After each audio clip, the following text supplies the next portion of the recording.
noite, aqui professor Frank. Nós vamos estar falando sobre o planeta Terra e os relevos, né? Então o relevo são as formas que nós temos na superfície, as diferentes formas que nós encontramos na paisagem. Então esse relevo ele é modelado pelos agentes internos e os agentes externos. Quem que são os agentes internos? Ou seja, quem que atua dentro da Terra para modelar o relevo? Então são o movimento das placas tectônicas, as atividades sísmicas, né? Os terremotos e os vulcões. Então são esses os agentes que atuam de forma interna, modelando o relevo. Ou seja, olha lá, internos. Então nós temos o tectonismo, que é o movimento das placas tectônicas, temos o vulcanismo e os terremotos. Então eles atuam dentro da Terra, modelando o relevo aqui na superfície, né? E quem que são os agentes externos? Quem que atua modelando o relevo aqui na superfície? Então é a ação dos ventos, dos rios, dos seres humanos, a ação do gelo, né? A ação dos próprios do oceano, então a água dos oceanos. Então isso tudo atua através dos processos erosivos, desgastando o relevo, remodelando.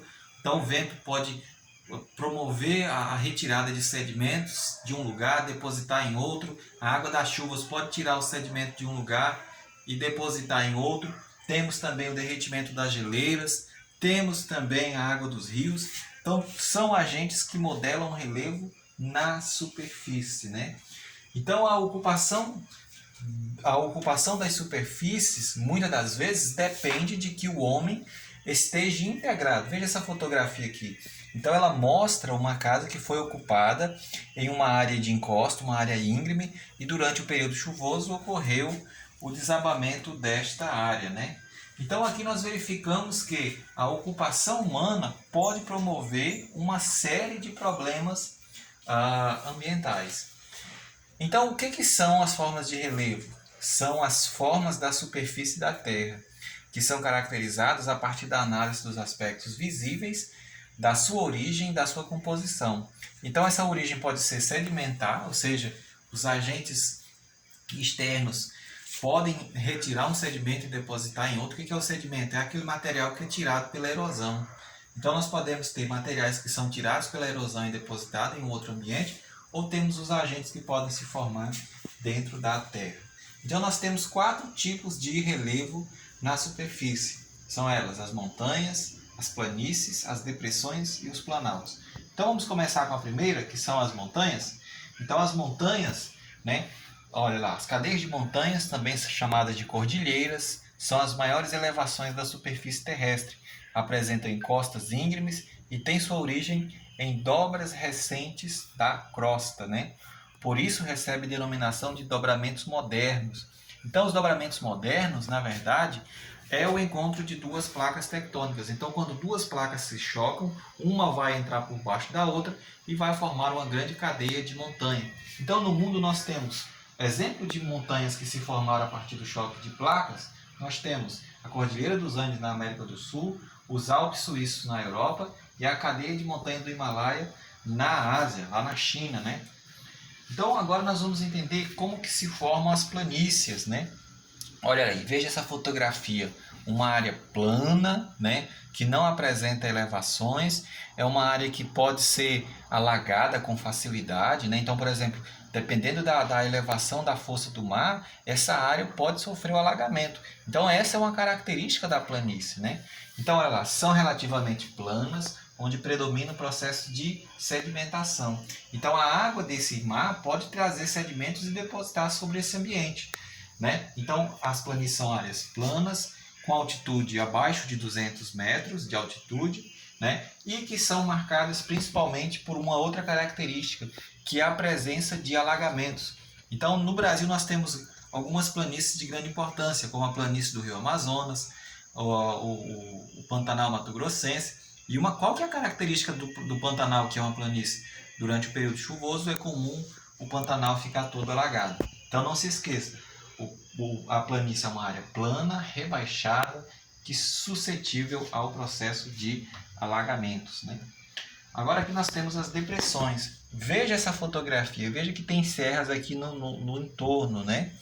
Então, a depressão é uma área que foi rebaixada pelo processo erosivo. A ação das erosões atuou rebaixando esse relevo aqui. Então, a depressão é uma bacia, um rebaixado. O processo erosivo dessa água atuou, o vento atuou rebaixando esse relevo, né? Olha lá, são áreas mais baixas que o relevo ao seu redor, sua superfície é plana e apresenta poucas irregularidades. A altitude varia entre 100 e 500 metros de altitude. Nessa forma de relevo predomina o processo erosivo. Então nós vamos ter aqui a erosão rebaixando esse relevo. Então o relevo são áreas rebaixadas, são áreas que sofreram o processo erosivo. Então no Brasil nós temos dois exemplos clássicos, que é a depressão São Franciscana, a depressão sobre o Rio São Francisco, e temos a depressão sertaneja no Nordeste. Aqui por último nós temos então os planaltos, né? Então os planaltos são áreas que apresentam altitude variável, né? Então é um relevo que é ondulado, né? O planalto pode estar acima de 300 metros de altitude, né? Apresenta relevo irregular, como serras, escarpas, e vai ser marcado pelo processo erosivo. Se você verificar essa fotografia da chapada aqui, a ação dos ventos foi esculpindo essa chapada a ponto de formar uma área com relevo desnivelado, né? Então nós temos, olha lá, o planalto fornece sedimentos para as áreas à sua volta, como as planícies e as depressões. Os planaltos em áreas de sedimentação apresentam relevo mais plano, que são chamados de chapada. Veja o quanto o topo dessa serra aqui, o topo dessa área mais elevada é plano. Então quando você tem uma área plana lá no topo é chamado de chapada.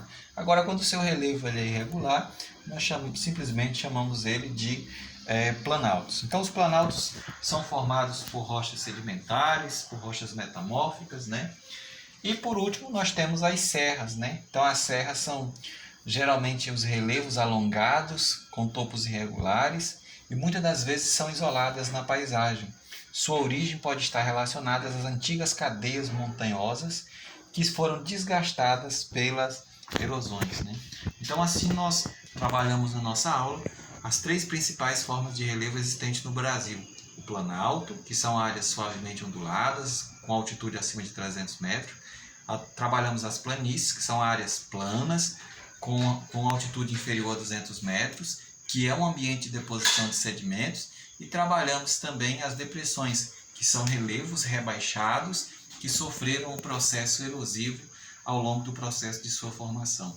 Forte abraço, que vocês tenham gostado da aula.